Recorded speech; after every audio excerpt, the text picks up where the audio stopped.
Bienvenue sur Africa 24 dans cette nouvelle édition de l'Africa Tonight. Voici les titres de l'actualité. Riposte du gouvernement au Nigeria en réaction de la récente série d'enlèvements.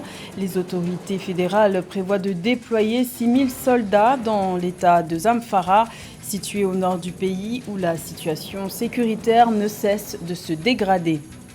Le tourisme est l'un des secteurs les plus touchés par la crise sanitaire liée à la pandémie de Covid-19 en Tunisie. Les recettes touristiques ont baissé de 64%, une baisse vertigineuse qui se chiffre à 1,9 milliard de dinars en un an. Et quelques projets de développement au Niger recevront le financement de la Banque mondiale. 530 milliards de francs CFA seront décaissés en faveur des personnes les plus vulnérables dans les zones affectées par les conflits. Mais tout d'abord, en Algérie, le corps électoral sera convoqué le 12 juin en vue des élections législatives anticipées. La date a été annoncée ce jeudi par décret présidentiel, soit une dizaine de jours après la dissolution de l'Assemblée populaire nationale, promulguée le 1er mars par le chef de l'État, Abdelmajid Tebboune. Notons que la dissolution de ce Parlement était l'une des revendications du mouvement Irak depuis le lancement des manifestations en février 2019. Notons également que ces prochaines élections législatives verront pour la première fois l'adoption de listes électorales ouvertes. Au Nigeria, le gouvernement planifie sa riposte face à la dégradation de la situation sécuritaire dans le nord-ouest du pays. Les autorités fédérales ont décidé de déployer 6000 soldats dans l'état de Zamfara. Une nouvelle offensive dans la guerre que le Nigeria mène contre Boko Haram depuis l'insurrection de ce groupe terroriste en 2009. Philomène Tiné. En plus de la menace de Boko Haram dont fait face le Nigeria depuis 2009, le pays est aussi confronté au fléau des enlèvements de lycéens perpétrés par des groupes de bandits armés. En vue de mettre un terme au théâtre de violence qui sévit dans le nord-ouest et dans le centre du Nigeria, les autorités fédérales envisagent de déployer 6000 soldats dans l'état de Zamfara au nord-ouest du pays. Muhammadu Buhari a approuvé le déploiement de 6000 soldats pour compléter les efforts des forces de sécurité actuelles dans l'État. Afin de mettre un terme aux activités des bandits armés, le transport de plus de 2 personnes à moto est par la présence interdit avec effet immédiat. Malgré plusieurs opérations de sécurité et efforts de dialogue, une paix durable reste difficile à atteindre dans la partie nord-ouest du Nigeria. Les questions économiques et sociales seraient les mobiles des actes criminels selon les observateurs. En outre, les gouverneurs des régions concernées par les enlèvements d'enfants payent souvent des rançons et décrètent des amnisties en échange des libérations. L'envoi de 6000 soldats nigériens pourra renforcer le climat de sécurité dans le nord de cet État fédéral qui reste fragilisé par cette guerre asymétrique. Faut-il rappeler également que ces groupes terroristes agissent de manière asymétrique. Ce ne sont pas des guerres conventionnelles. Donc il sera important pour le Nigeria de renforcer son arsenal en matière de renseignement et de services secrets. Si le Nigeria parvient alors à mettre en place un système de renseignement efficace à travers une coopération avec le Niger voisin, car la majeure partie de ces groupes terroristes sont transfrontaliers. Donc le Nigeria pourra alors endiguer ce phénomène. Un rapport du groupe International Crisis Group révèle un bilan lourd de plus de 8000 morts depuis 2011 et de plus de 200 000 personnes ayant fui leur domicile à cause des violences au Nigeria. En Tunisie, la crise sanitaire liée à la pandémie de Covid-19 a mis un coup d'arrêt brutal au tourisme, alors que ce secteur renouait enfin avec de bons chiffres.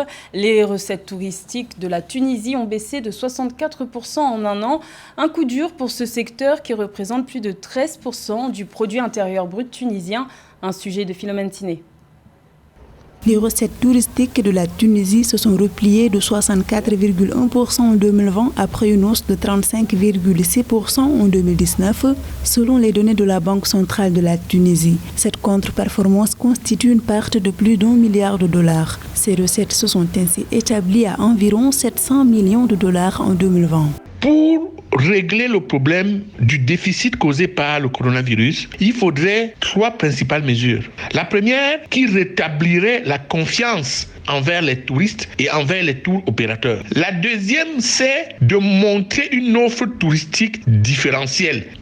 c'est-à-dire qui montre que le pays est plus proche de l'écotourisme que des autres pans du tourisme. Et de 3, montrer qu'on est capable d'assurer la sécurité des touristes. Les pertes subies par l'activité touristique en Tunisie et dans le monde sont tributaires des effets négatifs du coronavirus en raison des restrictions de voyage, du confinement et autres mesures restrictives adoptées dans plusieurs pays. Seulement 1,4 million de touristes ont visité la Tunisie en 2020, soit 80% de pertes en termes de nuitées. Donc la Tunisie, qui dépend du tourisme à 15% de son PIB, n'a pas d'autre choix que d'investir dans la réforme du système permettant au secteur touristique d'être plus attractif et surtout permettant de rétablir la confiance entre la Tunisie et les potentiels touristes qui viennent en majorité de l'Europe. En vue de relancer l'activité touristique post-Covid-19 en Tunisie, le gouvernement envisage de mettre en place un plan d'action à travers notamment la création d'un comité composé des représentants de tous les ministères et structures concernées, ainsi que tous les professionnels du secteur du tourisme, entre autres. Le Cameroun veut accroître sa capacité de production de coton et c'est dans cette optique que la société de développement de coton, Sodé Coton, va bénéficier du soutien de l'État camerounais. Une nouvelle usine de 10 milliards de francs CFA devrait être opérationnelle d'ici 2022, un sujet de Lorita Simbo. Au Cameroun, la société de développement de coton, Sodé Coton, va accroître sa capacité d'égrainage avec la construction d'une 10e unité de transformation. D'un coût estimé à 10 milliards de francs CFA, le nouveau complexe industriel situé dans la localité de Gouna, dans le septentrion du pays, va créer de nouveaux emplois. Cette unité de production va constituer un maillon essentiel dans le processus structurel de la transformation de la Sodé Coton, dont les capacités d'égrainage se situent actuellement autour de 345 000 tonnes par an. La mise en place de cette nouvelle usine rentre dans le cadre du plan de redressement de l'entreprise qui comprend notamment un objectif de production de 400 000 tonnes de coton graine à l'horizon 2025 contre moins de 350 000 tonnes actuellement. Selon le ministère de l'Agriculture et du Développement durable, l'usine de Gouna occupera un espace de près de 20 hectares et comprendra des logements, des magasins, des bureaux administratifs, des cases de passage et une station de pompage entre autres. L'infrastructure aura une capacité de production de 45 000 tonnes par campagne, ce qui portera à près de 365 000 tonnes la capacité totale de production de la Sodé Coton. Vous savez que la Société de développement du coton est la seule unité agro-industrielle qui structure la vie. Je dis la vie au quotidien d'à peu près 4 à 5 millions de personnes. Quand vous partez de la Demawa, pour ceux qui connaissent bien le Cameroun, tout le septentrion. Donc, le principal avantage sera quoi? Ça va augmenter le niveau des importations du Cameroun. Plus le Cameroun importe, plus le Cameroun renfloue son compte de réserves extérieures en devises. Donc, de ce point de vue, retenez que pour l'économie camerounaise, c'est du pain béni que de créer cette 10e usine d'égrainage-là. Notons que la Sodé Coton dispose déjà de 9 usines d'égrainage d'une capacité totale de 320 000 tonnes de coton graine et 121 000 tonnes de fibres par an. La mise en service de la nouvelle usine est prévue pour 2022. Le Niger va recevoir 530 milliards de francs CFA de la part de la Banque mondiale. Ces fonds devraient servir à soutenir les projets de développement dans les zones affectées par les conflits. Les premiers bénéficiaires devraient être les femmes, les jeunes et les personnes vulnérables. Un sujet de Samantha Saboubanga.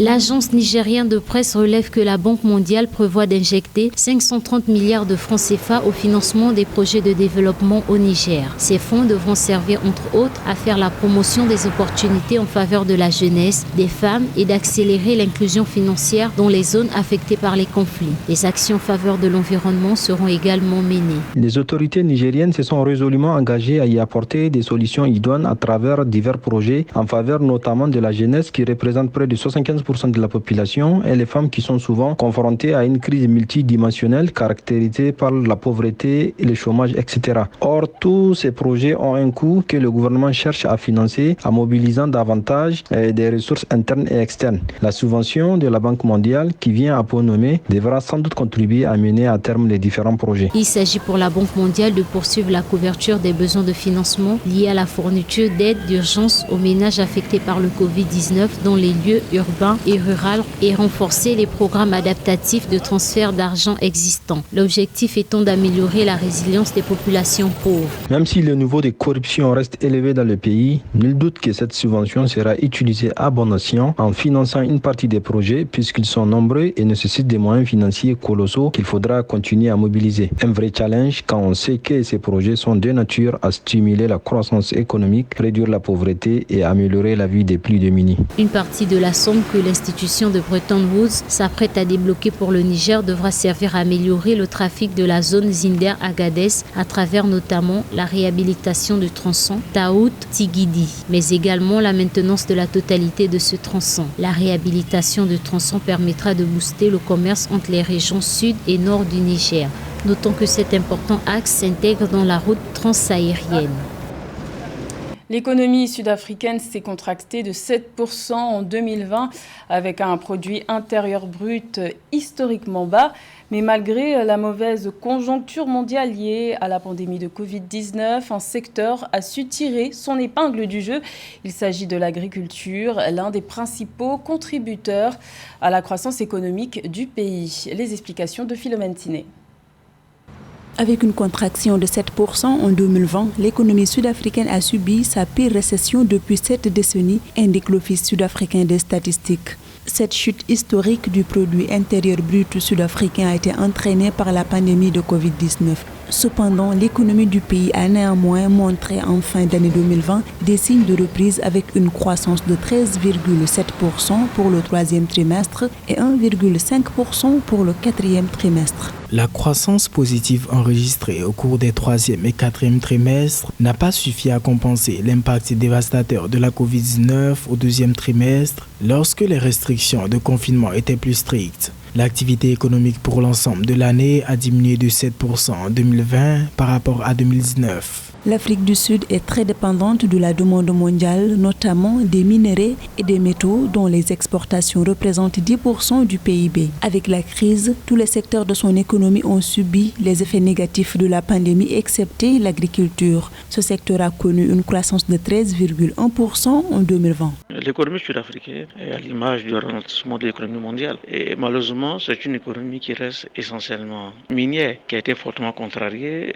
par la baisse du cours de l'once d'or. Donc si l'Afrique du Sud veut véritablement relancer son économie, il est donc important qu'elle procède alors d'abord à une rationalisation de ses dépenses publiques. Il faut revoir le train de vie et également de la nation arc-en-ciel. Il faut engager des réflexions stratégiques dans le cadre de la gouvernance économique à travers la lutte contre la corruption. L'Afrique du Sud est la nation la plus touchée en Afrique par le coronavirus. À cet effet, l'économie de ce pays, première puissance industrielle du continent, traverse décidément une mauvaise passe avec la crise économique.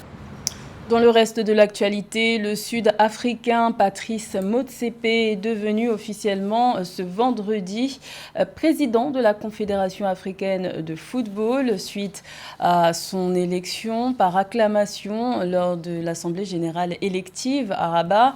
Une élection sans surprise puisque ses adversaires s'étaient retirés de la course quelques jours auparavant au nom de l'unité africaine. Patrice Motsepe succède au Malgache Ahmad Ahmad et devient ainsi le 7e président de l'histoire de la CAF.